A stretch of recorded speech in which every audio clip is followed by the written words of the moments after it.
I have to myth bust this breakfast. It was trending all over TikTok and social media. It's called the Balkan breakfast, and it's set up like a charcuterie board. It is vegetables, sourdough bread, cured meats, cheese, raw vegetables, I should point that out, and with a little bit of salt sprinkled. And they're saying starting your day with vegetables, meat, and cheese, oh, and eggs is great.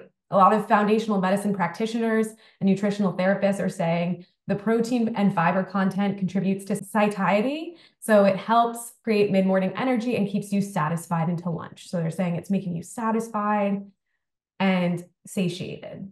I'm not supposed to curse, but who gives a blank? So it keeps you satiated, but if you die 10 years younger, who cares? But so what people do, and I think that's really sneaky, is they'll put in vegetables or some high fiber food mixed in with a lot of Yeah, crap. they'll So put in some onions. The onions are good for you. The vegetables are good for you. And then the protein keeps you satiated till lunch, you yeah, know? but because they're Yeah. getting a bit of those raw vegetables, but Yeah. you're having also all the bad stuff with it, it might be better than that previously 100% bad thing without any vegetables. So it's the better option, but it's not the best option. Yeah, So cured meat that cause cancer. The World Health Organization determines as a class one carcinogen is processed meats and red meats, which increases colorectal cancer and all, it's just, it's not, the people who give nutritional advice on the internet are nonsensical people with which should be shut down because they're hurting people. It's crazy. It's just that's, crazy. that's not the protein and fiber that you want. A little bit of raw vegetables with cured meats. You don't want protein from the meats that are also cured and have so many. If you wanted some protein in your breakfast, which I do, I get a lot of protein in my breakfast. I took my oat groats or my wheat groats, the whole wheat berries. I put some wheat germ, which is really high in protein, and some hemp seeds and some flax seeds and some chia seeds. I put a tablespoon or two of wheat germ. I took my 2 tablespoons of ground seeds, which are really high in protein, right? And I mixed a little black lentils with my soy milk on top, and berries, of course, and something like, to have my breakfast. I had a really high protein breakfast. I put the black lentils in with the oat groats or the wheat groats, gave me incredible high protein content there. You're not eating animal products to keep satiated the rest of the day.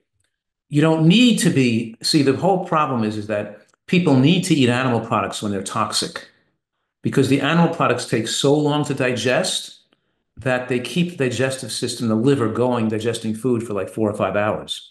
When you're healthy, you can finish your digestion in an hour or two, and you're not going to get fatigued because you can live off the glycogen you stored in the meal. But these people on animal product diets, because they have so much nitrogenous waste, so much urea on other uric acid, and so much extra nitrogenous waste, they don't tolerate when their body's not in a digestive cycle because they feel so wiped out and fatigued when the body is in a detox cycle when they're not digesting. While the body's digesting, it can't detox. So you can't feel fatigue from the detox. So they keep their satiate, keep their energy up by keeping the food digesting all day. And they're just aging themselves, keeping their body way too busy.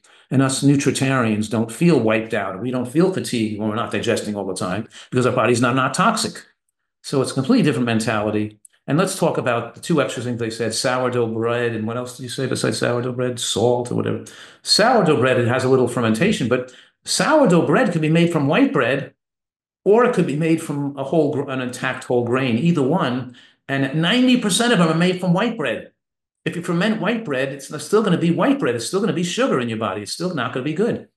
If you make sourdough bread an intact whole grain, if you buy a whole wheat berry or an oat groat or a hammoud and you grind it and you make a fresh berry or sprouted grain, that's why I buy the Ezekiel breads, the Food for Life Ezekiel breads, because they're sprouted grains that are not ground into a fine flour. So it's not a question of whether it's sourdough or not. Sure, you could have a little fermentation instead of using baking powder. That would be great, but only if it's an intact whole grain or a sprouted whole grain makes it good, not sourdough. That's the point that makes it good. It's still white bread. And whether they add sugar or salt to it, of course, and salt, as we know, ages our interior lining of blood vessels and increases our risk of hemorrhagic stroke in proportion to the utilization of salt. And there's no such thing as a healthy salt. So the Celtic salt, the Himalayan salt, the salt from the Rock of Gibraltar, the bottom of the Mariana Trench or the back of the moon, it doesn't matter where it comes from. It's all 2,300 milligrams of sodium per teaspoon. And when you eat extra sodium, you're aging your body and you're increasing risk of stroke. Not only because it raises our blood pressure, but also because it weakens the interior lining of blood vessels, increasing the propensity to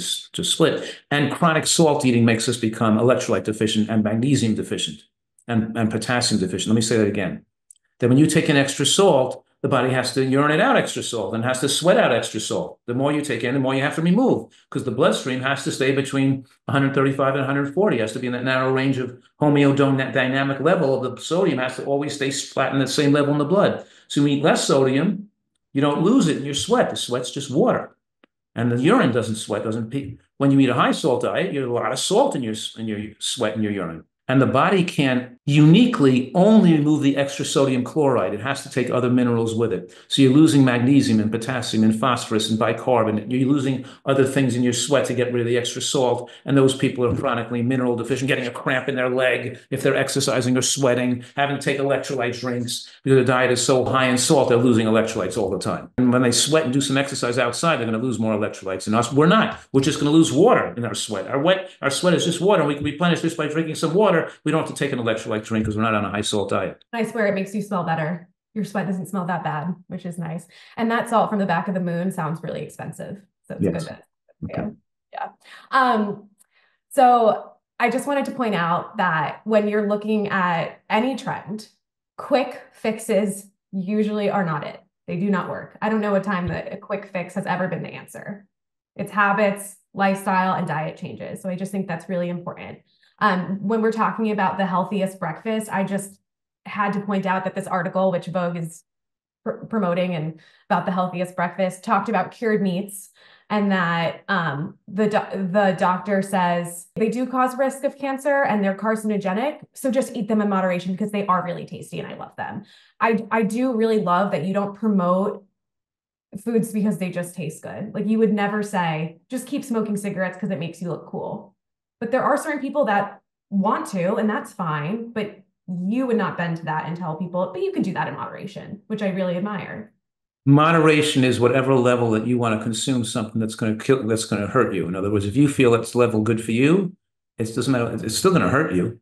But moderation is the person that how much they want. I drink alcohol in moderation.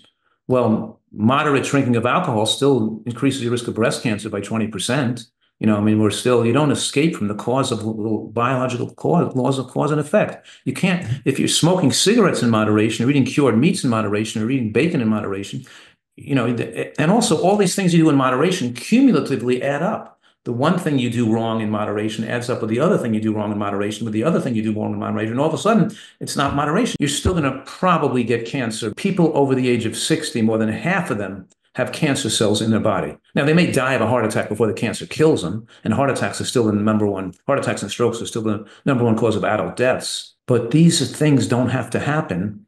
And we have this unprecedented opportunity in human history to take nutritional science and not get cancer, and not have a heart attack, and not get a stroke, and not get demented when we get older. And why not use the science that has advanced so much in the last decade to make a dietary portfolio that enables you to live a long, healthy life without having these tragedies happen to you? And that's, of course, what we're all about.